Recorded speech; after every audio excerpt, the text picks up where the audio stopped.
will be the last country in the world to finish polio eradication.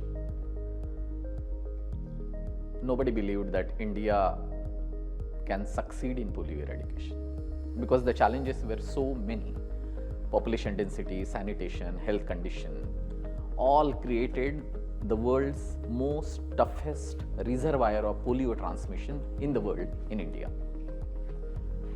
It was almost an impossible feat to reach 170 million children repeatedly every round. Some children not even on the maps, in the brick kilns, in the nomads, in the construction sites, in the railway stations, etc., etc. But India achieved this.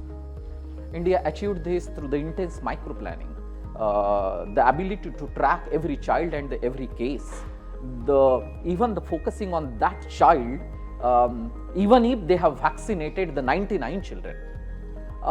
It's India's appetite for innovations and the partnership and the frontline workers. Everything played like all the different things coming together.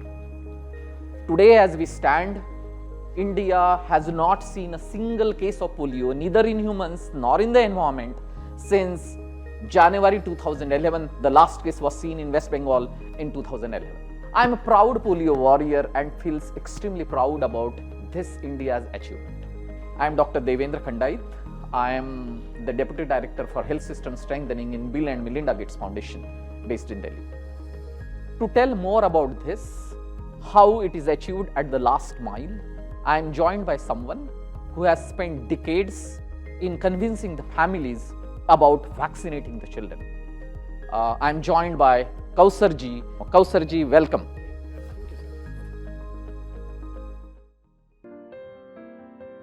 Join polio अभियान में join तो बहुत पहले किया था, 95 के आसपास। क्या भावनाएं आती है आज जब आप सोचते हैं? मैं भी हमेशा अपने आप को सोचता हूं कि जब मैंने पहली बार ज्वाइन किया तो मुझे क्या लग रहा था। मैं सवाल आपको ही वही पूछ रहा हूं। डॉक्टर खड्डायत, आपने बहुत अच्छा मौका दिया मेरे को, और जब मैंने पोलियो प्रोग्राम के बारे में सुना और न्यूज़पेपर में पढ़ता था कि हमारे इंडिया में पल्स पोलियो कैंपेन किया जाएगा, तो मुझे मेरी भावनाएं जागृत हुई कि मैं देखता था कि जैसे सड़क पे रेंगते हुए बच्चे हैं, वो चल नहीं पा रहे हैं, स्कूल नहीं जा पा रहे हैं। कुछ बच्चियां, बेटियां ऐसी थीं जिनकी शादियां नहीं हो पा रही थीं। तो उन फैमिलीज़ का दर्द मैंने अब अपने पड़ोस में देखा। मेरा हृदय कहता था कुछ ना कुछ अगर दूसरे लोग कर रहे हैं तो हम इसमें क्यों सहयोग नहीं कर सकते। जब 1995 में बूथ एक्टिविटी स्टार्ट की गई तो उस समय मैं एक 10+2 स्कूल में टीचिंग करता था। तो वहाँ से बहुत सारे जो नॉन गवर्नमेंटल ऑर्गेनाइजेशन थे उनका सहयोग लिया जा रहा था। तो उसमें हम लोगों को भी कांटेक्ट किया गया और मुझे उसमें काम करने का मौका मिला। और आप 2002 के आसपास आप यूनिसेफ से जुड़े सोशल मोबिलाइजेशन में, तब कैसा एक्सपीरियंस रहा था? डॉक्टर खंडायत तक प्रोग्राम बहुत स्मूथली चलता रहा, और जो हमारे यहाँ जो टोटल वर्ल्ड के मोर देन 60% केसेस रिपोर्ट किए जा रहे थे, वो एकदम से घट के एकदम बॉटम पे आ गए और प्रोग्राम कंटिन्यू सक्सेस हो रहा था। बट ऐसा लग रहा था कि बस फिनिश हो जाएगा अगले साल। और फिर कहीं से कि र्यूमर पास हो गई। र्यूमर बहुत तेजी से पूरे कम्युनिटी में स्प्रेड हो गई और उसका इतना असर हुआ कि लोगों ने अपने दरवाजे बंद कर लिए। मुझे याद है मैं बदायूं में था और काफ़ी रेजिस्टेंस के पॉकेट्स थे, तो मैं भी अपनी टीम के साथ चेक करने जा रहा था कि क्या सभी बच्चों को वैक्सीनेशन हुआ कि नहीं। तो टीम्स ने बताया कि देखो जी एक फैमिली है जो मना कर रही है। तो आई स्टिल रिमेंबर वो एक फर्स्ट फ्लोर पे, ग्राउंड और फर्स्ट फ्लोर पे, और तालाब के बाजू में ही घर था। तो फर्स्ट फ्लोर पे जैसे ही मैं उसके पास गया और उसको समझाने लगा तो उसने कहा मेरे बच्चे के पास नहीं आना, अगर मेरे बच्चे के बहुत पास आ गए, मुझे पता है आप क्यों आ रहे हैं, बच्चे को दवा पिलाने के लिए, इससे मेरा बच्चा इम्पोर्टेंट हो जाएगा या मेरे बच्चे के अगले बच्चे नहीं हो जाएंगे। That was her concern. तो उन्होंने कहा कि अगर आपने जबरदस्ती कर ली, क्योंकि आप बहुत सारे लोग आए हैं, तो मैं यहाँ मेरा बच्चा तालाब में फेंक दूंगी। Imagine a passion of a mother which is only because of the strong negative rumors.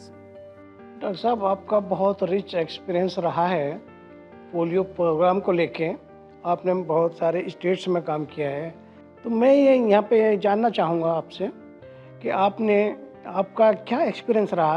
I think मुझे तो लगता है कि it was a constellation of all possible stars. मतलब हर स्टेक होल्डर साथ में दौड़ रहा था। आपने बड़ा अच्छा काम बताया।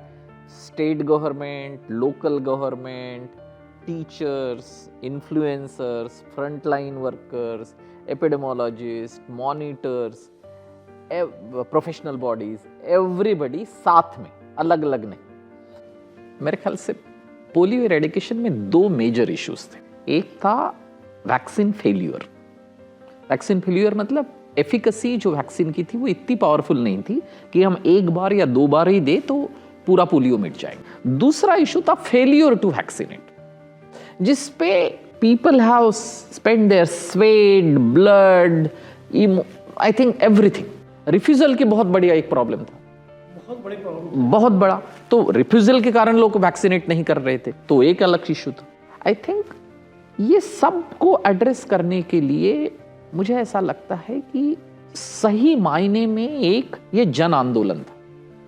बहुत सारे जगह पे, जैसे वेस्टर्न यूपी में, नॉट ओनली कॉमन लेवल पे but academicians were also challenging the idea. Frontline worker के बारे में तो जितना कहे, अगर 1000 पेज लिखे तो भी इनसफिशिएंट होंगे। They were the true unsung warriors of polio eradication. Gates Foundation कोई भी public health program without advance research आगे नहीं बढ़ सकता। So they played one important role ensuring that जब लोगों का कॉन्फिडेंस कम हो रहा है तब फंडिंग इंश्योर करना, तब अब फॉरवर्ड लुकिंग रिसर्च करना, सब इंश्योर करना कि क्वालिटी सिर्फ एक ही जगह ना बनी रहे, दुनिया के हर जगह में क्वालिटी बनी रहे। ये रोल भी एक इंपॉर्टेंट रोल है। So every partner played its role to its perfection. It is hard to believe that India has eliminated polio completely, and there is no wild polio virus in India since more than 10 years. एक दशक हो गया। हाँ जी, कैसा लग रहा है आपको? फीलिंग मेरी आप देख ही रहे हैं, कितनी मुस्कुराहट है। पोलियो को गौरवान्वित समझता हूँ। मैं तो सीना ठोक के बोलता हूँ, अरे यार पोलियो तो हमने मिटाया। There is so much that went into making a polio eradication a success, and we can speak for hours and days together, but we have to take a pause, right? But before we close, थोड़ा सा कुछ interesting मजेदार करें।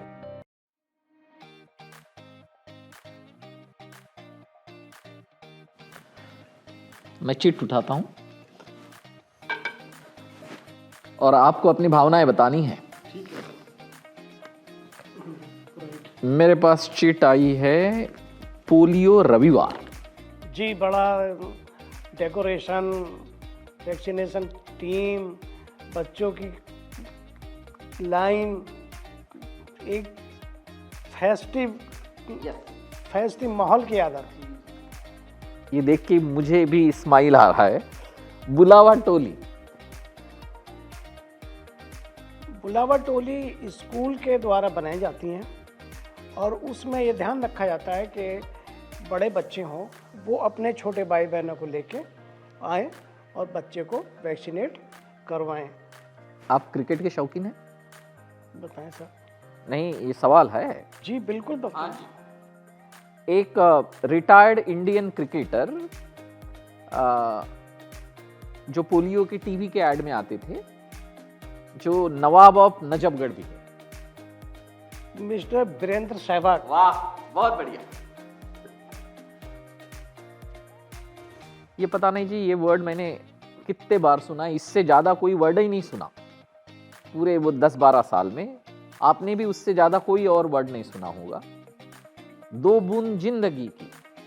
Polio 2 drop. हर दीवार, हर poster जो वो 2 बूंद जिंदगी की with Amitabh Bachchan. Lastly, I will say eradication is a worldwide phenomenon. So till the time there is a virus circulating in any part of the world, there is always a risk that we can get the virus. So we have to sustain the immunization. We have to get our children vaccinated on a regular basis during the routine immunization as well as during the round. Polio eradication exemplifies what the intersectoral coordination and the Jan Andolan can do. I think it is important that this human resource which is and the capacities which are built through the polio eradication, how can we use for solving several different public health issues in India and world. Absolutely correct. The learnings of polio eradication programs we can use in different government and non-governmental programs to success. Kausarji, thank you so much. It was great interacting with you. Meeting with the long-standing polio warrior is always nostalgic and a great experience. Thank you so much. Thank you.